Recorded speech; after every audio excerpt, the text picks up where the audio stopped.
Shalom, Bapak Ibu Saudaraku yang terkasih.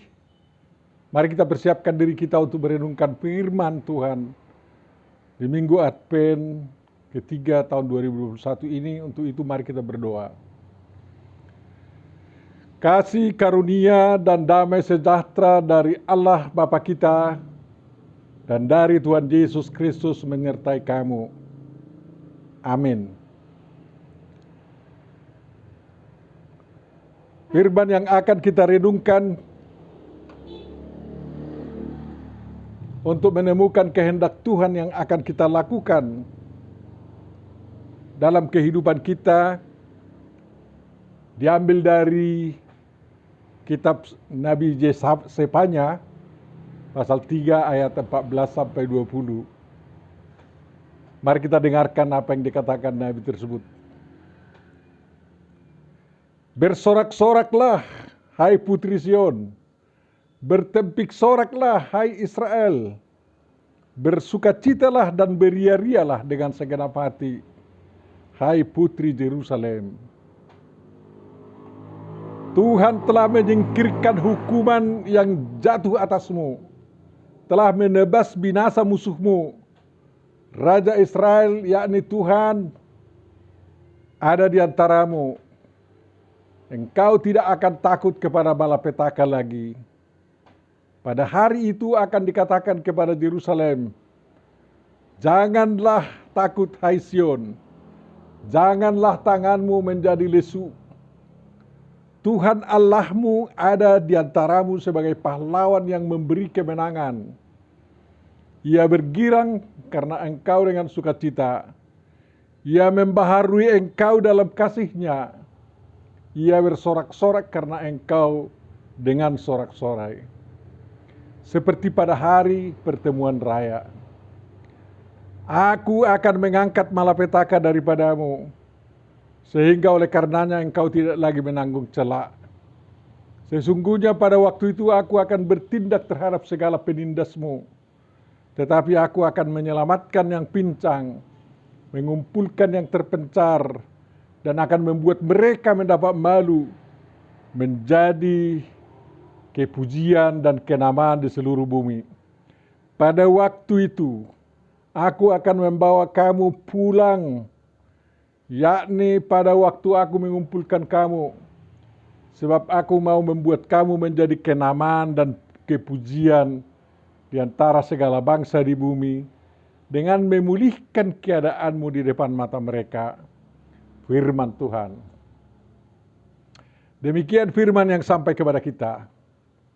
Berbahagialah dan diberkatilah siapapun yang mendengar, memahami, menghayati dan melakukan perintah dan kehendak Tuhan. Amin. Marilah kita ambil makna firman ini dalam rangka menyambut Tuhan yang datang dan mau berada di tengah-tengah kita dalam bingkai tema yang diusulkan, bersukacitalah, Tuhan ada di antara kita. Yang pertama, Bapak Ibu, Tuhan akan menghimpun umatnya yang berserak. Menurut Zefanya 1 ayat 1, Nabi Zefanya bekerja di masa pemerintahan Raja Josia bin Amon di Yehuda. Itu kira-kira tahun 641 atau 639 sampai 609 sebelum Masehi.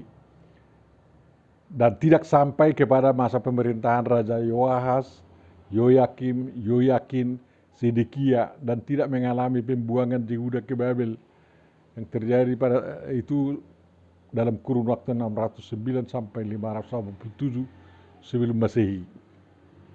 Oleh karena itu, nubuat Zefanya yang mengatakan bahwa Tuhan akan mengumpulkan yang terpencar dan akan membuat mereka yang mendapat malu menjadi kepujian dan kenamaan di seluruh bumi, dan yang mengatakan akan membawa kamu pulang pada waktu aku mengumpulkan kamu, tidak mengena dengan kembalinya bangsa Yehuda dari pembuangan Babel yang terjadi tahun 535 sebelum Masehi zaman Esra.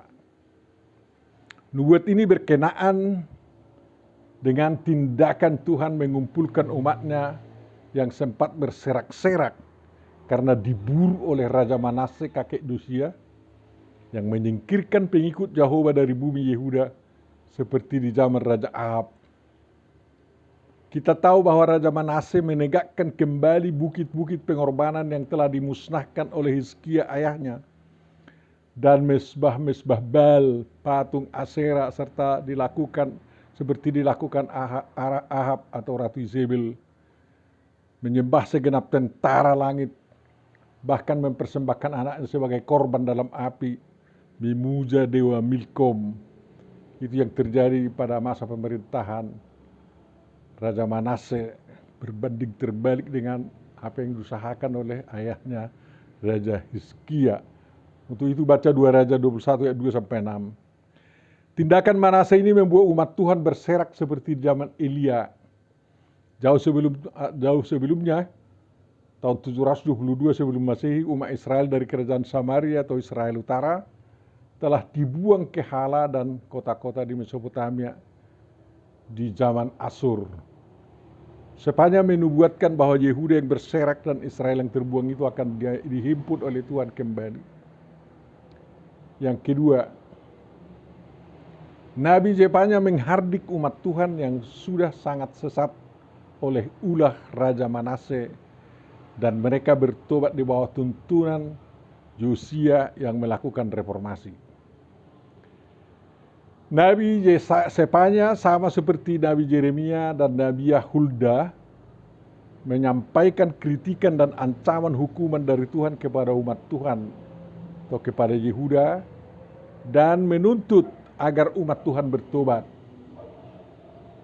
Nubuat nabi-nabi ini banyak kemiripannya, karena mereka sama-sama menginginkan pelanjutan reformasi yang dilakukan Raja Hizkia sebagai tanda pertobatan umat Yehuda, dan mereka sangat menolak perbuatan Raja Manase yang menyesatkan umat Tuhan. Zefanya menyampaikan akan datangnya hari Tuhan atau Yom Yahweh, Yom Yahovah, yang berupa hari kemurkaan Tuhan. Di hari Tuhan itu akan dihukum para pemuka, para anak raja, dan semua orang yang memakai pakaian asing, yang artinya yang beriman sekritisme atau yang menyembah dewa-dewa asing. Hari Tuhan itu pahit, pahlawan pun akan menangis. Hari itu hari kegemasan, hari kesusahan dan kesulitan, hari kemusnahan dan hari pemusnahan, hari kegelapan dan kesuraman, hari berawan dan kelam. Demikian sepanjang dalam 1 ayat 14-18. Hukuman di hari Tuhan itu akan menimpa Yehuda menurut nabi-nabi Tuhan. Yerusalem pun tidak luput dari hukuman yang akan ditimpakan Tuhan. Zefanya 1 ayat 1-8, Zefanya 3 ayat 1-8. Walaupun bait suci di Yerusalem tempat nama Tuhan berdiam, Yerusalem tidak luput dari murka Tuhan karena sesat dibuat oleh Manase. Baca Zefanya 2 ayat 1-3. Seruan pertobatan ini semakin disadari oleh Raja Yosia dan pegawai-pegawainya maupun oleh Imam Besar Hilkia setelah kitab perjanjian ditemukan di bait suci dan dibaca oleh raja. Nabi Hulda menegaskan hukuman yang diancamkan kepada Yosia dan Yehuda apabila mereka tidak bertobat. Atas teguran keras itu, Yosia bertobat dan meninggalkan jejak sesat kakeknya Manase dan menyatakan setia kepada Yahova bersama seluruh umat Yehuda yang takut akan Tuhan. 2 Raja 23:3. Tuhan melihat adanya pertobatan di kalangan bangsa Yehuda. Lalu Tuhan menyegarkan kembali kasih-Nya kepada umat-Nya yang memberikan janji keselamatan bagi Yehuda, umat yang dikasihi-Nya. Sepanjang 3 ayat 9-20, dan sebagian dari perikop ini menjadi bagian khotbah kita hari ini. Memang Tuhan akan kembali mengasihi siapapun yang bertobat sungguh-sungguh, termasuk kita. Kalau kita sungguh-sungguh bertobat, pasti Tuhan mengasihi kita. Tapi kalau ingkar mungkar, pasti kita akan dihukum. Lihatlah betapa banyaknya berkat Tuhan kepada umatnya di Indonesia, misalnya kepada bangsa Batak selagi mereka hidup dalam pertobatan dan kesetiaan kepada Jehovah Yesus Kristus Roh Kudus. Jadi mari kita pertahankan pertobatan kita sepanjang masa. Yang ketiga Bapak Ibu Saudara, janji keselamatan berdasarkan kasihnya bagi umatnya yang bertobat. Inilah yang akan kita telah lebih dalam lagi. Yang pertama, demi masa depan umatnya yang damai tanpa gangguan bangsa-bangsa lain, Tuhan memberikan bibir lain kepada bangsa-bangsa, yakni bibir yang bersih, supaya sekaliannya mereka memanggil nama Tuhan, beribadah kepadanya dengan bahu-membahu. Apakah semua bangsa-bangsa bertobat? Bertobat kalau mereka mau memanggil nama Tuhan, beribadah kepadanya. Yang artinya bahwa bangsa-bangsa yang beragama lain pun menjadi pemanggil nama Tuhan dan pemuja Tuhan dalam konteks agama dan bahasa budaya mereka. Demi tujuan inilah penerjemahan kitab suci di dalam setiap bahasa yang ada di zaman sekarang ini, dan menggunakan nama Tuhan dalam bahasa itu sebagai panggilan untuk Jehovah Elohim,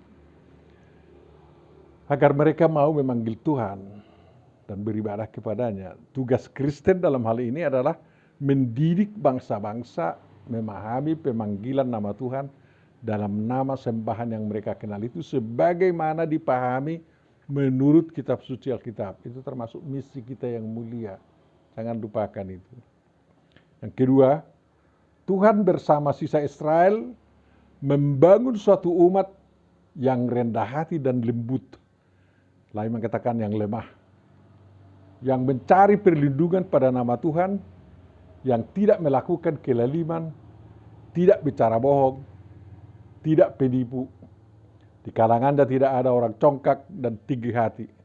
Mereka menjadi umat ibarat domba yang makan rumput dan berbaring dengan tidak ada yang mengganggunya. Itu cita-cita Tuhan datang kepada bangsa Israel menurut sepanya. Kalau perjalanan Kristen atau pengikut Tuhan di Indonesia diperhatikan, ada tujuan Tuhan yang harus disadari umatnya di negeri ini, yakni membangun suatu umat sebagaimana dia membangun umat di tengah umat Yehuda di zaman sepanya. Tuhan menginginkan umatnya di negeri ini rendah hati, lembut, berlindung pada Tuhan, tidak lalim melainkan ramah, tidak berbohong melainkan berkata jujur, tidak menipu melainkan berbuat jujur. Umat yang menjadi garam dan terang bagi bangsa Indonesia keseluruhan. Itulah yang dicita-citakan Tuhan. Dia datang ke tengah-tengah kita di Indonesia ini. Yang ketiga, pembangunan umat Tuhan yang saleh itu dilakukan Tuhan dengan kesediaan Tuhan berada di tengah-tengah umatnya. Tuhan itu Immanuel, yang sudah diberitahu dalam Yesaya 7 ayat 14 dan dipertegas oleh Yesus menurut Matius 1 ayat 23. Allah bersama kita, Allah bersama umatnya, Immanuel. Adanya Tuhan bersama umatnya mengundang umatnya bersorak-sorai, bertempik sorak, bersuka cita dan beria-ria dengan segenap hati. Jangan tanggung-tanggung sukacitanya. Jangan harus diajak tepuk tangan karena kebahagiaan diberikan Tuhan. Kalau memang dirasakan kebahagiaan itu tepuk tangan aja. Dengan menyebut umat Tuhan sebagai putri Sion atau putri Yerusalem, hendak menunjukkan bahwa sukacita itu ibarat sukacita dalam perhelatan besar. Merayakan dipersatukannya mempelai laki-laki dan mempelai perempuan dalam pesta perkawinan. Itu merupakan kesempatan bersukacita, bersorak-sorai yang sangat baik. Mungkin gambaran lain yang mendapat melukiskan sukacita menyambut Tuhan yang datang adalah sukacita rakyat Indonesia yang dikunjungi oleh Bapak Presidennya Haji Insinyur Joko Widodo, yang sangat merayat dalam setiap kunjungannya yang dirasakan membawa berkah pembangunan dan kesejahteraan rakyat. Khalayak ramai yang berduyun-duyun itu seperti kita lihat melalui media di Papua baru-baru ini bersorak-sorai, bertempik sorak mengeluh-elukan beliau. Mereka menari-nari diiringi musik yang penuh harmoni dengan semangat luar biasa. Bapak Jokowi dan Ibu juga turut membaur dengan para penari itu. Sehingga sukacita rakyat itu juga benar-benar sukacita Bapak Presiden yang mulia tersebut. Kemudian ada sambutan-sambutan yang memuji-muji Presiden yang datang. Lalu ada penyampaian hadiah-hadiah dari rakyat dan dari Presiden kepada rakyat. Kadang ada juga jamuan makan untuk rakyat yang bersukacita itu. Di sana tidak ada kata-kata sombong, semua berkata lembut dan sopan. Lebih dari sukacita sedemikian, sukacita umat yang menyambut Tuhan yang Immanuel di tengah umatnya. Tuhan yang Immanuel itu disambut sebagai pembawa keselamatan kepada umatnya. Ibadah yang dilakukan bukan ibadah rutin tetapi sangat istimewa yang diisi segala macam ekspresi pemuliaan Tuhan karena soli Deo Gloria dan penyampaian pujaan-pujaan serta persembahan syukur kepada Tuhan. Musik dan suara manusia dikombinasi dengan penuh harmoni menyatakan sukacita penyambutan itu. Sukacita itu menjadi pembumian sukacita para malaikat surgawi yang menyambut kelahiran Yesus Kristus di Bethlehem. Sukacita itu menjadi sempurna karena Tuhan berada di tengah umatnya dan turut berbaur dalam sukacita tersebut. Jadi Tuhan senang melihat sukacita umatnya. Bukan seperti kita susah melihat sukacita saudara kita. Jadi harus senang dan senang. Sama-sama senang dan bahagia. Yang keempat, banyak alasan mengapa umat Tuhan bersukacita menyambut Tuhan yang hadir bersama umatnya. Yang pertama, Tuhan yang datang itu menyingkirkan hukuman yang jatuh atas umat Tuhan yang berdosa dan bertobat. Sukacita itu ibarat sukacita narapidana yang aturan mendapat vonis hukuman mati, mendapat keputusan hakim, dibebaskan dari hukuman mati, dan dibebaskan, tidak lagi dipenjarakan. Sungguh sangat bersukacita kan narapidana yang demikian. Ya lebih dari situlah sukacita kita karena dibebaskan dari hukuman. Hukuman yang sempat dijatuhkan kepada umat berdosa itu karena pertobatan mereka dibatalkan. Karena Tuhan mengampuni semua dosa yang dilakukan umat Tuhan yang ditunjukkan dalam kesertaan mereka dalam reformasi yang dilakukan Josia. Mereka kembali kepada Tuhan. Pengampunan itulah yang diterima oleh umat Tuhan melalui pengampunan yang diberikan Tuhan Yesus dan penghapusan dosa umat Tuhan melalui pengampunan yang diberikan atau melalui penghapusan dosa umat Tuhan melalui kuasa darah Yesus Kristus. Seperti dikatakan dalam Rom 8:1-2. Demikianlah sekarang tidak ada penghukuman bagi mereka yang ada di dalam Kristus Yesus. Roh yang memberi hidup telah memerdekakan kamu dalam Kristus dari hukum dosa dan hukuman maut. Itulah kebahagiaan yang luar biasa bagi umat Tuhan sekarang ini. Dan kita bersorak-sorai, bersukacita menyambut perbuatan Tuhan tersebut. Yang kedua, umat bersukacita karena Tuhan yang datang itu telah menebas binasa musuh umat Tuhan. Waktu itu musuh Yehuda yakni Asyur telah lemah dan tidak kuat lagi untuk menjalankan ambisi peperangannya. Asyur melemah karena tekanan kerajaan Babel yang sudah mulai bangkit dan kerajaan Babel masih belum menjalankan ambisinya menaklukkan daerah-daerah di sekitar pantai Laut Tengah di mana Yehuda berada. Dengan demikian sepanjang dapat berkata bahwa musuh umat Tuhan telah ditebas oleh Tuhan. Tuhan yang berada di tengah umatnya menjadi pahlawan yang mengalahkan musuh-musuh umatnya dan memberi kemenangan bagi umatnya. Jadi Tuhan berperang tanpa senjata bisa menang juga ya. Tuhan memberikan kelegaan kepada umatnya. melalui perkembangan politik di tengah-tengah negara-negara adikuasa waktu itu. Lalu perhatikanlah Bapak Ibu Saudara tindakan atau campur tangan Tuhan di balik percaturan politik negara-negara adikuasa di zaman sekarang, sehingga Indonesia dapat merdeka dan tidak mengalami pendudukan atau penjajahan dari salah satu negara adikuasa itu. Tidak seperti yang terjadi di Timur Tengah belakangan ini kan. Tentu saja itu semua ada kaitannya dengan pemeliharaan kebebasan beragama Negara Kesatuan Republik Indonesia dan kesetiaan umat Tuhan dalam iman kepercayaan mereka. Jadi kita syukurilah itu. Kita pantas bersorak-sorai karena kita tidak diganggu oleh ambisi-ambisi daripada negara-negara adikuasa itu. Memang cocok betul politik bebas aktif yang dipegang oleh Indonesia.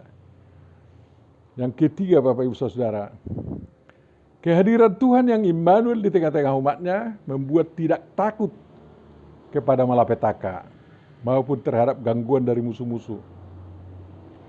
Jangan takut, hai putri Sion, demikian seruan Tuhan.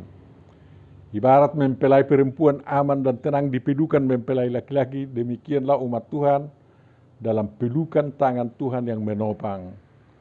Bersama Tuhan tidak akan ada lagi malapetaka, sebab Tuhan menjadi pengemudi kehidupan umatnya, yang pasti tidak akan menuntun umatnya jatuh ke jurang, melainkan ke padang rumput hijau, ke air tenang, di jalan yang benar dan menyegarkan jiwa mereka. Mazmur 23. Di ayat 13 dikatakan dalam perikop ini, ya mereka akan seperti domba yang makan rumput dan berbaring dengan tidak ada yang mengganggunya. Itu sejajar dengan Mazmur 23 itu. Tuhan mengangkat malapetaka dari umatnya sehingga umat Tuhan tidak lagi menanggung cela. Di masa pemerintahan Manase yang penuh kesesatan dan pengagungan kepada Asera, Baal dan Dewa Milkom serta pelecehan terhadap Jehovah Elohim waktu itu, umat Tuhan yang setia mengikut Jehovah Elohim dicela dan dipermalukan. Waktu itu umat Tuhan dituduh sebagai pengikut sembahan yang lemah dan tidak berdaya. Tetapi di masa pemerintahan Josia, cela dan keadaan dipermalukan itu dihapuskan. Karena Tuhan telah bertindak terhadap segala penindas umat Tuhan. Kuasa Jehovah Elohim menjadi diakui di kalangan segala bangsa, sehingga orang-orang dari seberang sungai-sungai Ethiopia datang menyembah Tuhan dan memberi persembahan kepada Tuhan. Lihatlah betapa banyaknya cela yang dilontarkan kepada pengikut setia Yesus Kristus hingga sekarang. Tetapi Tuhan telah menghapus cela dan ejekan itu melalui tindakan-tindakan Tuhan yang menunjukkan kebenaran Injilnya, kebenaran ajarannya. Ajarannya tidak ada yang dipalsukan, Injilnya pun tidak ada yang dipalsukan. Bahwa Tuhan adalah Tuhan dan Juru Selamat, tidak ada yang lain. Tuhan membuktikan dirinya sebagai Immanuel di tengah-tengah kita. Dia adalah Tuhan yang Maha Pengasih. Sehingga cela dan tindakan-tindakan mempermalukan kita itu sudah sirna, hilang. Sehingga kita berani berdiri tegak, menganut iman Kristen dan memberitakan Injil dengan berani lagi. 4. Sewaktu Tuhan sedang berada di tengah-tengah umatnya dan bergirang karena umatnya seperti di pertemuan raya, Tuhan membaharui umatnya dalam kasih-Nya. Ayat 17. Pembaharuan umat Tuhan waktu itu dinyatakan Tuhan sewaktu Raja Josia bersama imam besar, para imam di bait suci bersama rakyat atau umat Tuhan merayakan Paskah di tahun ke-18 pemerintahan Josia, yakni tahun 621 sebelum Masehi. 2 Raja 23, 21 sampai 23. Perayaan Paskah merupakan perayaan akan kehadiran Tuhan menyertai umatnya dan yang bertindak menyelamatkan umatnya dari ancaman maut. Tuhan memperbaharui janjinya sesuai dengan isi kitab perjanjian yang ditemukan di bait suci itu. Menuju perayaan Paskah itu, semua keberhalaan, animisme dan penyembahan kepada dewa-dewa asing seperti kepada Asera, Baal, Milkom dan lain-lain dibersihkan dari bait suci dan dari kehidupan umat Yehuda. Sejalan dengan reformasi yang diadakan Josia, seluruh negeri dan semua bangsa Yehuda dikembalikan kepada penyembahan dan kepatuhan kepada Jehovah Elohim. Selain itu, bangsa itu dipersiapkan secara ekonomi agar mereka mampu membawa persembahan Paskah pada perayaan Paskah yang diadakan. Kan harus diadakan domba kan? Dan jangan sampai ada yang ketinggalan. Kalau tidak dibangun ekonomi, mana ada dombanya. Makanya Paskah itu baru bisa dilakukan di tahun ke-18 pemerintahan Josia. Jadi ditunggu dulu bangun ekonomi baru ada Paskah, ya kan? Tuhan membaharui janjinya bahwa umatnya diberkati untuk menjadi berkat, blessed to be blessing. Umat Tuhan zaman sekarang harus senantiasa menyadari bahwa kehadiran Tuhan dalam Yesus Kristus atau dalam Roh Kudus menuntut pembaharuan hidup keagamaan dan perilaku. Perayaan Paskah itu adalah momen pembaharuan janji Tuhan kepada umatnya, bahwa Tuhan membaharui tindakan keselamatan bagi umatnya. Sepanjang menyampaikan janji Tuhan yang mengatakan, "Aku akan menyelamatkan yang pincang, mengumpulkan yang terpencar, dan aku akan membawa kamu pulang, yakni pada waktu aku mengumpulkan kamu," ayat 20a. Membuat mereka menjadi kenamaan dan kepujian di antara segala bangsa di bumi. Ayat 19 dan 20. Dan memulihkan keadaanmu di depan mata mereka. Ayat 20d. Lai dalam terjemahan Toba, "Hupa udak akan terbuang, sian hamu tujulunia doba muna." Ayat 20. Terjemahan Toba ini membuat penafsir-penafsir Batak menghubungkan nubuat sepaja ini dengan pembuangan Yehuda ke Babel dan kembali dari pembuangan Babel. Ini terjadi karena perbedaan dalam menerjemahkan kata Ibrani sebut hekem atau kamu yang tertawan, dari kata sebut captivity, captives, tawanan. Dalam terjemahan baru bahasa Indonesia diterjemahkan dengan memulihkan keadaan, sedangkan Toba menerjemahkannya akan terbuang. Di atas telah dikatakan bahwa sepanjang tidak bicara tentang kepulangan dari pembuangan Babel, tetapi bicara tentang pemulihan keadaan bangsa Yehuda dengan membebaskan semua pengikut setia Jehovah yang sempat ditawan dan membawa pulang yang sempat terserak-serak di masa pemerintahan sesat Raja Manase dan Raja Amon. Jadi agar dalam konteks yang lebih konkret kan. Sebenarnya umat Kristen berdosa kepada Tuhan kalau sampai sekarang perayaan Paskah yang dilakukan umat Kristen dengan perjamuan kudus Yesus Kristus belum berhasil membawa pulang dan mengumpulkan umat Kristen yang sangat terpecah-pecah dan terpencar-pencar itu menjadi satu. Dan belum berhasil mengumpulkan, memulihkan persatuan dan keutuhan umat Kristen. Dan belum berhasil membebaskan umat Kristen dari tawanan teologi dan sekte-sekte gereja yang memenjarakan mereka. Kalau kita merayakan Paskah, merayakan kematian Yesus Kristus dan kebangkitannya, perjamuan kudus, kita harus bergerak untuk mengumpulkan diri kita sebagai umat Tuhan menjadi satu. Ingat, kalau suatu perjamuan kudus belum dapat dirayakan bersama oleh semua sekte Kristen di satu tempat dengan satu ritus, itu berarti bahwa doa Yesus Kristus supaya mereka menjadi satu belum terwujud. Jadi kalau perjamuan kudus dapat dirayakan bersama oleh semua sekte Kristen di satu tempat dengan satu ritus, itu berarti bahwa doa Yesus Kristus yang mengatakan, yang memohon supaya mereka menjadi satu, sudah terwujud. Kita sudah sangat bersuka cita dulu karena kita yang Lutheran sudah bisa menerima misa di gereja Katolik, tetapi sekarang mereka batalkan lagi. Padahal perjamuan kudus itu adalah tanda keutuhan tubuh Kristus. Kesatuan yang sungguh-sungguh dari tubuh Kristus itu harus dikejar terus. Yang kelima, Bapak Ibu, Tuhan yang Immanuel di tengah umatnya ingin membuat umatnya menjadi kenamaan dan kepujian di antara segala bangsa di bumi. Kenamaan terjemahan dari Sem atau nama, dan kepujian terjemahan dari Tepila, pujian atau doa. Tuhan memberikan atau Nathan nama yang terkenal dan pujian yang mengagumkan kepada umatnya. Nama yang diberikan Tuhan kepada umatnya zaman Josia adalah Amjahwi, bangsa Tuhan. Dan pujian yang diberikan kepada mereka adalah umat yang setia dan bersih bibirnya.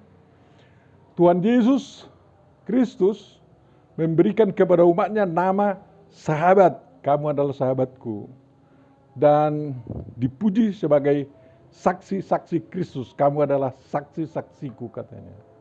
Kemudian dipuji sebagai Kristen. Ini dari orang di luar Kristen sebenarnya nama ini datang. Kristen artinya pengikut Kristus, duplikat Kristus. Tapi itu menjadi nama yang terkenal, kepujian untuk kita. Pemberian kenamaan dan kepujian kepada umatnya bertujuan untuk memberi tanggung jawab kepada umatnya, kepada kita Kristen, agar umatnya kita Kristen ini menjaga keagungan umat dan keterpujian umat Tuhan di kalangan bangsa-bangsa.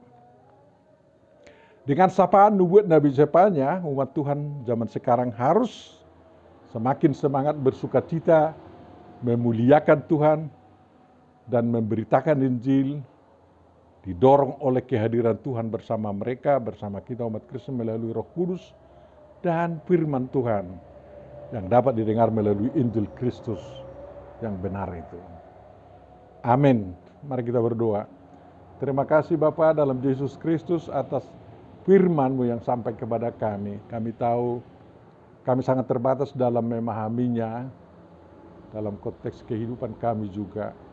Tapi kami yakin Tuhan, kalau Tuhan mau memberkati apa yang kami gumuli itu pasti akan berguna dalam kehidupan kami. Oleh karena itu ampuni dosa kami ya Tuhan. Ampuni dosa umat-Mu, ampuni dosa bangsa kami seluruhnya. Kiranya janji keselamatan yang Kau katakan juga kepada umat-Mu di Israel, di Yehuda, akan dinikmati oleh umat-Mu yang ada sekarang di bumi ini, khususnya di Indonesia juga. Berikan sukacita yang sesungguhnya kepada kami melalui dikalahkannya semua penyakit COVID-19 dengan segala variannya. Sembuhkanlah semua yang terpapar ya Tuhan, dan pulihkanlah ekonomi Indonesia ini. Engkau yang menjaga bangsa kami agar tidak runtuh oleh karena gontok-gontokan tentang penanganan bahaya pandemi COVID-19 ini. Berikan hikmat kepada pemimpin negara kami agar mereka juga adalah bagian daripada yang memuliakan nama-Mu, yang turut bersorak-sorai oleh karena kasih-Mu yang melanda bangsa kami. Dalam Yesus Kristus, sempurnakan doa kami dan kabulkanlah itu dalam kasih-Mu. Amin.